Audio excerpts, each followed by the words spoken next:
by Mandy Morris, certified clinician, therapist, co-owner, co-clinical director of Mosaic Counseling Group, coming to us from Loganville, Georgia. Yeah, Loganville, Lawrenceville. My practice is in Loganville. Okay. How are you? I'm good. How are you? Thanks for having me on. Yes. Well, I figured it was time. Um, Hospitality business has been through some tough stuff, and I think that my audience would love to hear from you. And again, yeah, so many hoteliers have lost their jobs. I mean, I think in April there was reported 7 million jobs lost in leisure and hospitality. Yeah. I think in September it was 36% of all jobs lost in the US anyway. Devastating. Yep. And that's tough on people, right? Yeah. Yeah. So, I mean, and for many of these people, it's a calling. For Right. hospitality takes a certain type of person. It really You does. know, They're wired that way. correct. What's the number one thing this group of people, well, and let's talk about the people who have lost their jobs that are still not working. What's the number one thing they need to be doing right now? Well, I think first, in order to know what you need to be doing, it's important to understand like what's going on internally with this because job loss is right up there with the loss of a loved one, with divorce. I mean, this is one of the biggest, most devastating types of losses we go through as human beings. And so I think just kind of normalizing the grieving process around all of this is important because you will go through this emotional grieving experience that can't be avoided. As much as like we want to not feel pain and we want to avoid that at all costs, that really the only way to begin moving through this is to allow yourself to feel. And with grieving, and a lot of people have a hard time with that word. They're like, I'm not grieving, I just got to figure out what to do, and they push all their emotions down and Stuff it deep. stuff it deep and push it under the rug. Next thing you know, you have really high rugs because everything's underneath it, and it doesn't work. That's not how our mind and our body is wired. This is not a character flaw or a weakness. It's a universal human experience when we go through loss. And and people begin to compare their losses to other losses. Well, it's just a job loss, and so it's not that bad. At least, I mean, I haven't lost a friend or a family member to death or something like that. But the reality is that our greatest loss is always the one we're going through. And so it's okay to really let yourself lean into that grieving process without staying stuck in it. And I'll talk with some practical ways to move through that. But I think just recognizing that it is vital to let yourself grieve. There's a therapy saying, you have to feel it to heal it. And what we resist will persist. So the idea that if you feel that anger coming on or that resentment or that sadness and you don't have an outlet for that energy, I encourage people to kind of think of their emotions as just like this. It's an internal signal going off to what's happening, and it's giving you important information about what you value, and what you love. And it's not good or bad, right or wrong, it just is. And if we don't do something with those feelings, like have a good cry, you know, get angry and go chop up some wood. I don't know, go work it out in your gym or on a walk or whatever, and let yourself be mad and have an energy outlet for that. Then it's just going to stay stored in your body somewhere. Our emotions are in the limbic system part of the brain, to get a little nerdy for a sec, and it travels through our central nervous system, which goes through our body.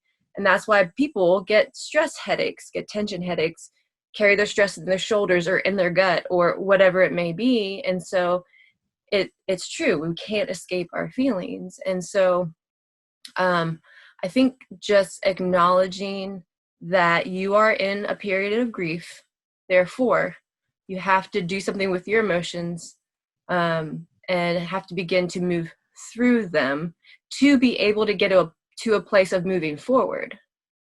Because if we're not dealing with what's going on emotionally, we won't be able to think clear or have good cognitive capabilities.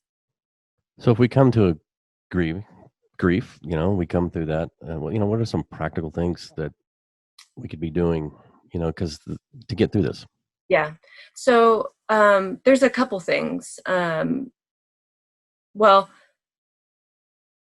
I'm going to talk about things to do, and I'm going to talk about things to not do, if that's okay. But so first things first, in terms of like, okay, so she's talking about this whole grief thing and emotions.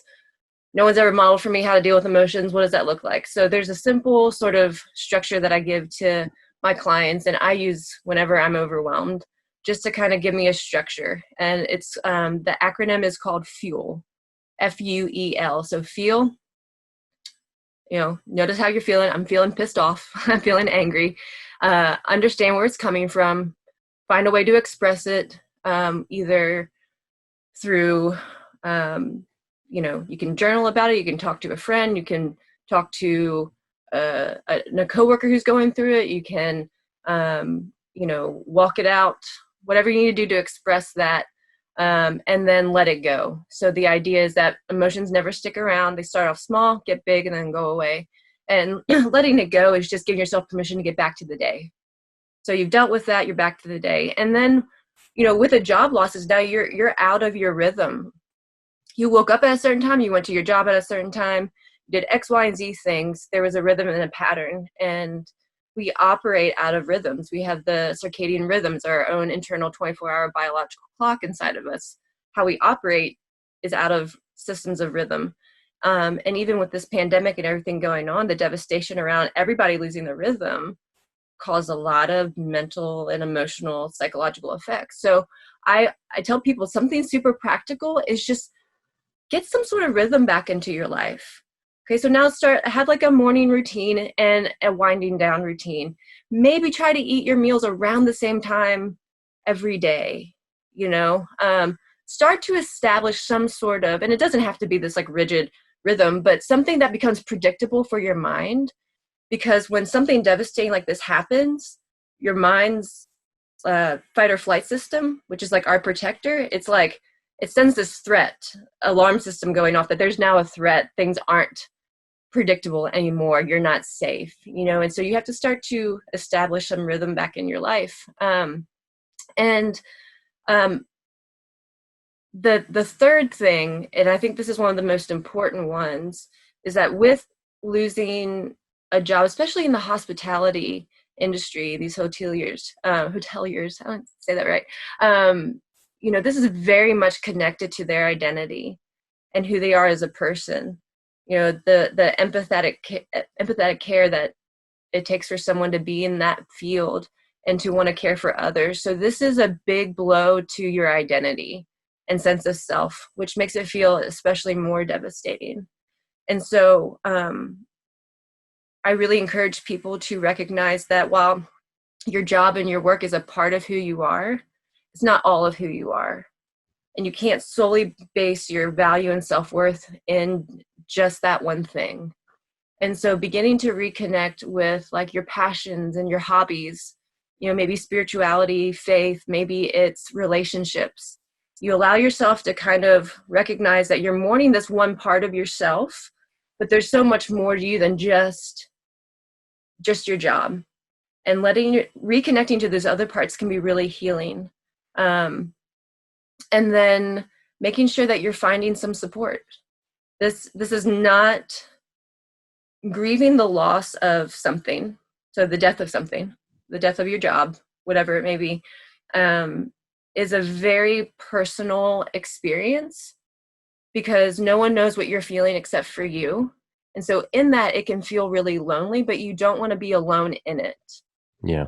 And so connecting with other people, with people outside of yourself, getting involved in volunteer stuff. I think those are some of the main things just practically to begin to do. Yeah. All right. But I thank you for joining me. Yeah. Yeah.